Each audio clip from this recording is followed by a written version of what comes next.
just can't plan these things. But sometimes a certain year overwhelms us with the sheer amount of great music that comes out. But they just can't kill the beast. Welcome to WatchMojo.com, and today we're counting down our picks for the top 10 years in music. For this list, we've selected years based on important album releases, memorable hit songs, band debuts, and musical or cultural revolutions.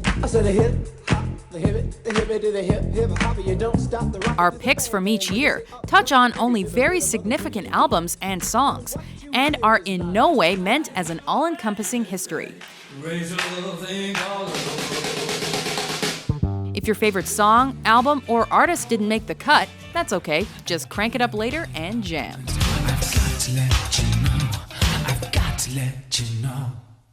You always was committed. A poor single mother. Number 10, 1995. There's no way I can pay you back, but the plan is to show you that I understand. You all appreciate it. In this year, Tupac became the first artist to have a #1 album while in prison. Kiss semi-reunited, and Def Leppard played 3 shows on 3 continents in a single day.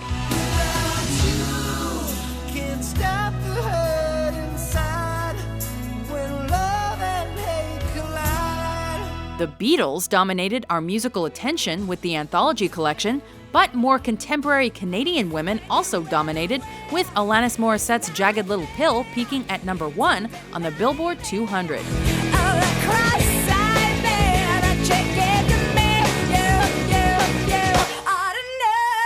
And Shania Twain's The Woman in Me peaking at number 5.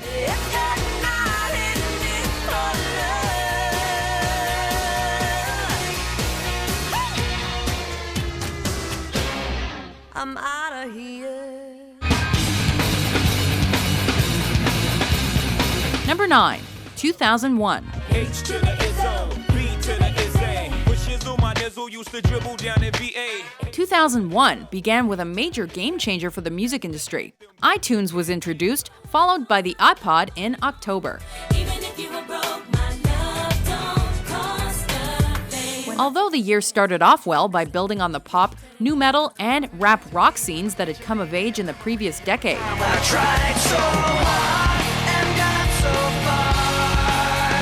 the tail end of the year was marred by heavy radio censorship from Clear Channel Communications following the September 11th attacks.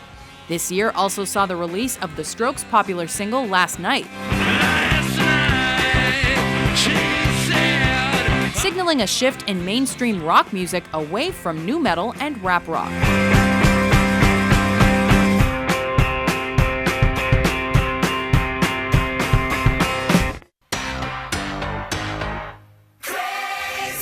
Number 8, 1999.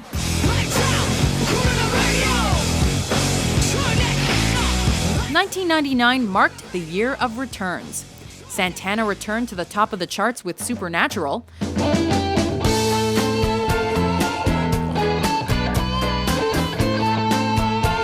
The Red Hot Chili Peppers, reunited with guitarist John Frusciante, made a comeback with Californication.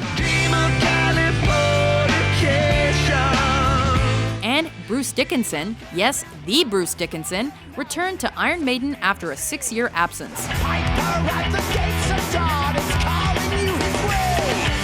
The year also marked the beginning of digital piracy with the appearance of Napster, which divided both music fans and the music industry.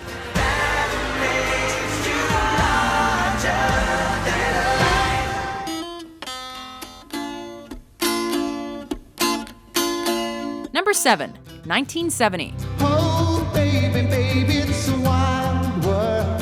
1970 was a year of changes, not the least of which was Paul McCartney announcing his departure from the Beatles in April of that year.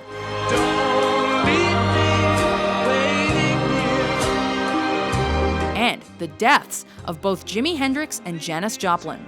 A number of high-profile musicians had solo releases this year, including Eric Clapton, Curtis Mayfield of The Impressions,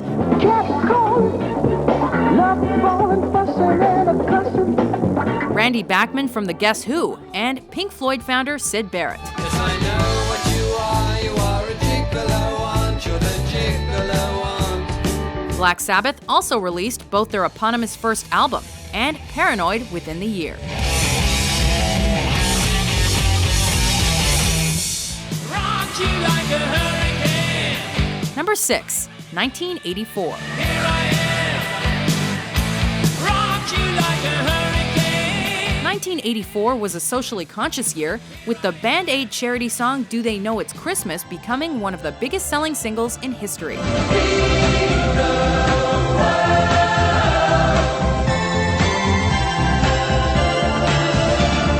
In theaters, Spinal Tap turned it to 11, lampooning heavy metal arena rock, and Prince's Purple Rain won an Academy Award.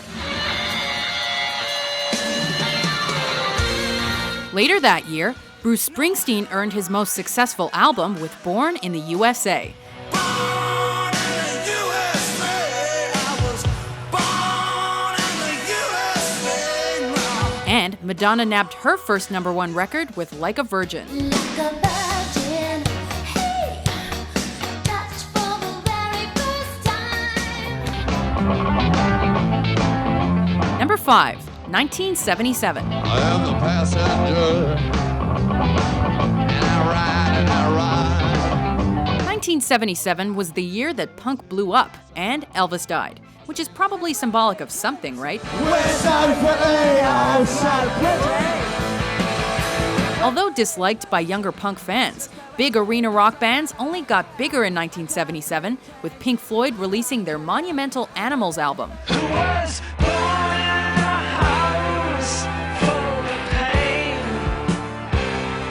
The Eagles' Hotel California won the 1977 Grammy Award for Record of the Year. Welcome to the Hotel California. Fleetwood Mac's Rumors was also released in '77 and spent 31 non-consecutive weeks at the top of the Billboard 200.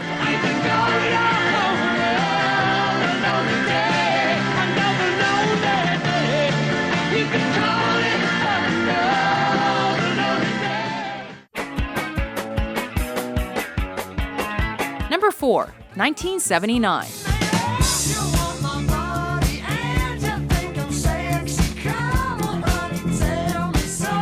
By 1979, disco had reached an apex with the infamous Disco Demolition Night, causing a near riot at a Major League Baseball game. This year also saw the arrival of the first rap song to gain widespread recognition, Rapper's Delight by the Sugarhill Gang. Now what you hear is not a test, I'm rapping to the beat. Punk, meanwhile, spawned new wave, with both The Police and Blondie scoring major hits in '79.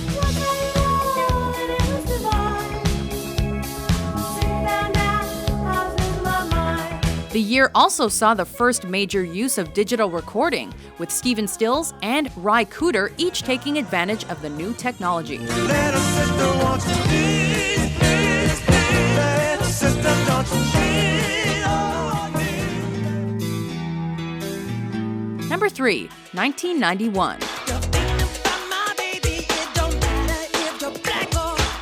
1991 saw the irreversible replacement of hair metal as the most popular form of hard rock, as Nirvana crashed the music scene with their timeless single Smells Like Teen Spirit.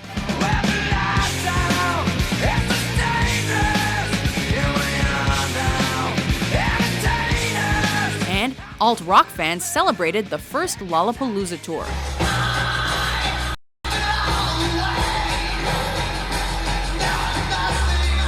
Country music expanded in mainstream popularity and sparked a line dancing craze. And don't rock the jukebox.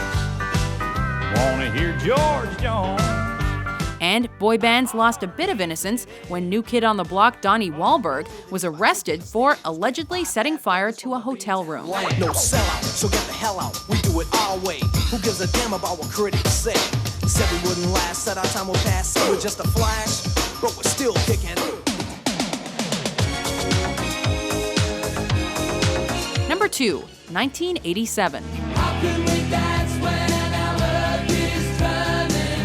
After a bit of a slump in the 80s proper, guitar-based rock was back thanks to Guns N' Roses, whose 1987 debut, Appetite for Destruction, would go on to sell 18 million copies. Welcome to the jungle, it gets worse here every day.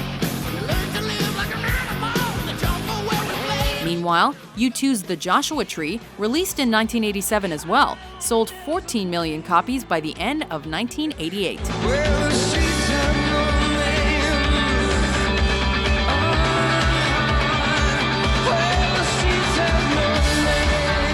Michael Jackson released Bad, an album that produced 5 #1 singles.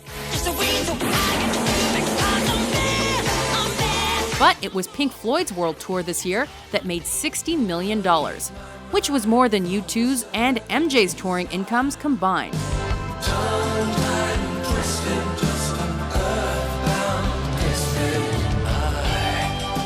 Before we unveil our top pick, here are a few honorable mentions.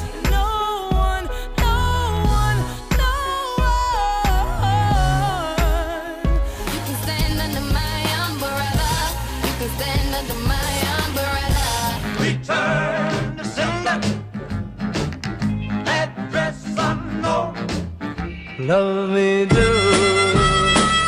Oh, could that someone be Mac the Knife? Whoops a daisy, how you drove me crazy, but I guess it doesn't matter anymore. For the first time in my life.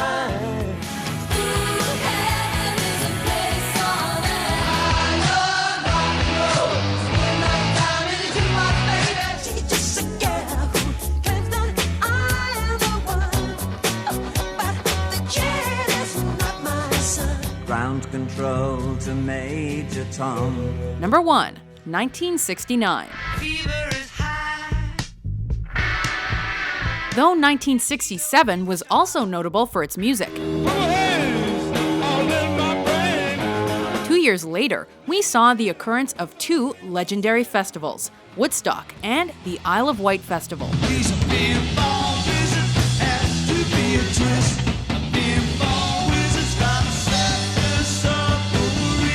The latter of which saw the return of Bob Dylan after his 1966 motorcycle accident.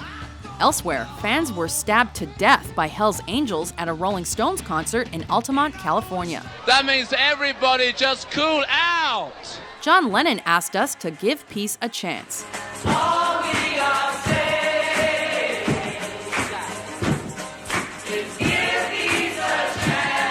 Notable debuts came from Elton John, Led Zeppelin, the Jackson 5, and the Stooges.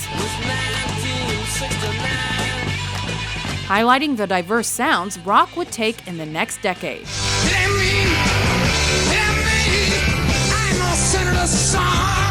Do you agree with our list? What's your favorite year in music? For more musical top 10s published every day, be sure to subscribe to WatchMojo.com.